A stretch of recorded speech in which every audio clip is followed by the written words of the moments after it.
There is a curious occurrence that happens when you leave Shanghai. Sitting just outside the welcome courtyard of the water town in the village of Wuzhen, time was playing tricks.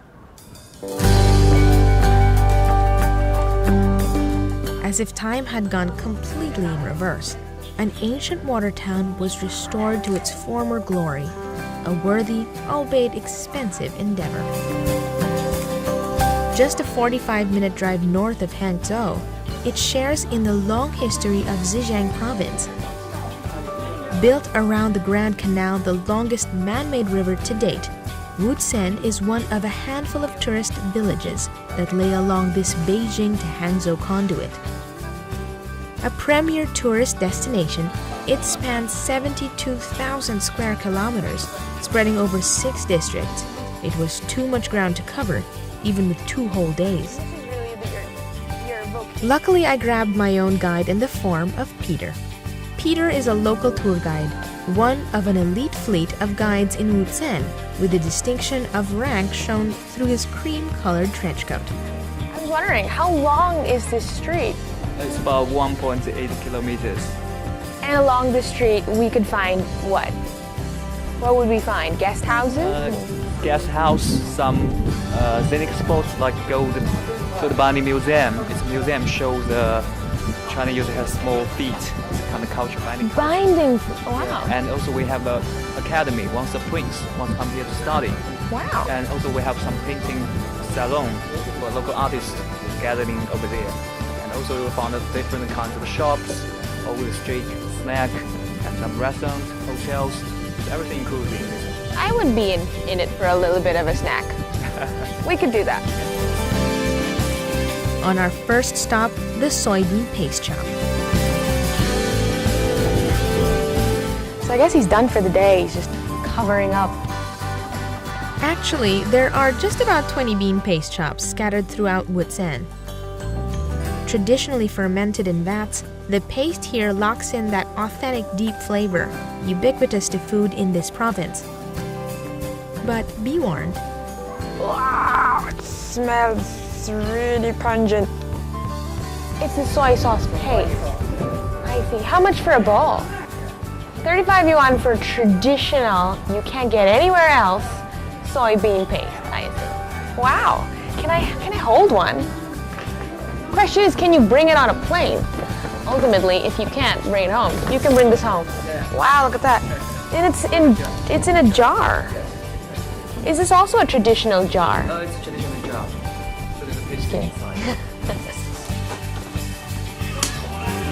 This is what will happen to me at the end of this script. So this is what we call sticky rice, right? So what am I doing exactly? It's similar like sticky rice. Okay. But this we call it's called mochi. Mochi. Mochi. Yeah. Mochi, sorry. Mochi.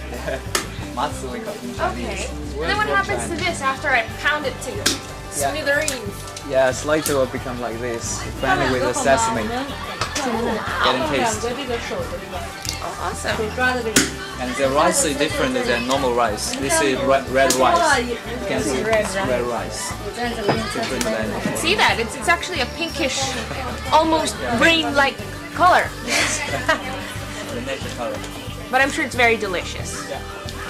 Well, you know what? I'm going to give this back to the professional. This man over here has been doing it for, I don't know, a long time, I assume.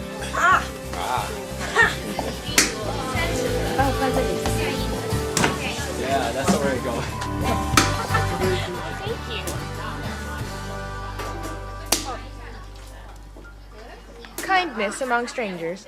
Well, cheers to that. Over so much. While walking along the Siza, or the western corridor of Wuzhen, Peter and I had a good chat about Wuzhen's recent history.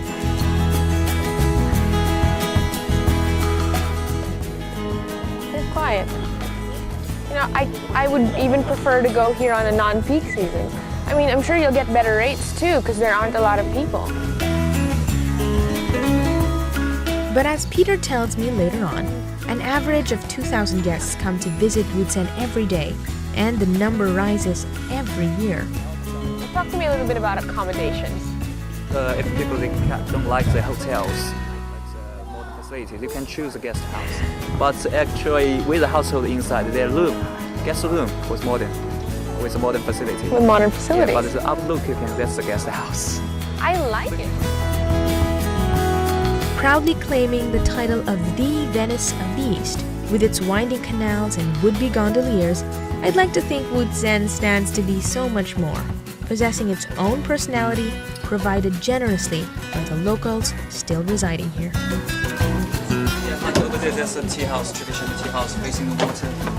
What's the traditional tea? Chrysanthemum? Chrysanthemum tea here. Here. It's Yeah, popular. yeah, popular here, produced here.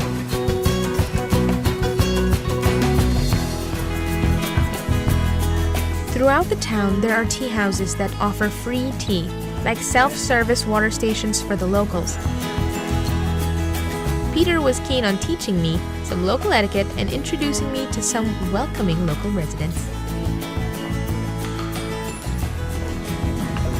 Yeah, it's kind of like a tea house here. Hi. The local people who are living here. Hi. How does one do the tea business here? Like this, they are drinking this local tea. It's called chrysanthemum tea. The local farmers here, they planted the Very tea. popular tea. Yeah. What is that? What's happening? What's happening? That means thanks. That means thanks. Tea. Do you want to have a tea? Yes, please. I would love one.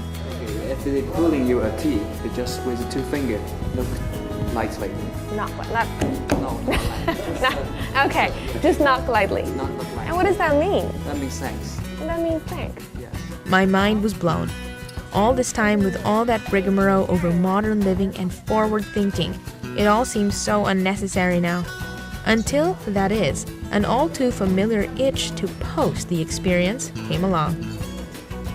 Local celebrities. Is it okay if I get a picture with my newfound friends? I'll upload it on their free Wi-Fi all over Wuzhen. Okay? With Wuzhen's town-wide free internet access, you can click and upload your experience in real time. But be warned, certain networking sites aren't yet fully accessible in China. Still, there is more than one way to get around this minor setback.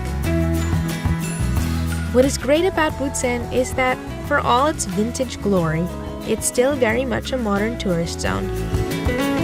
Far more friendly than most that I've visited, its beguiling exterior, rooted in its vast history, has cleverly hidden its gifts as an elegant and modern facility.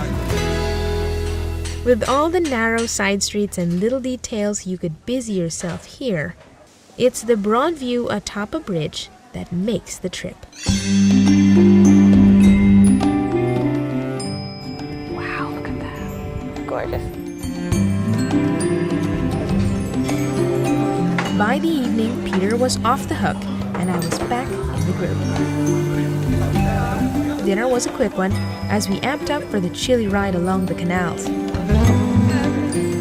Boat rides are still the most efficient way to travel here. But for me, it was simply a romantic evening to cap my stay in Wuzhen. So quickly did I fall in love with the town that by the next morning, the discomfort in leaving so soon was certainly apparent. Wuzhen is amazing. I wouldn't expect this traditional town to emerge out of such exciting cities like Shanghai. But here it is. And a day is just not enough.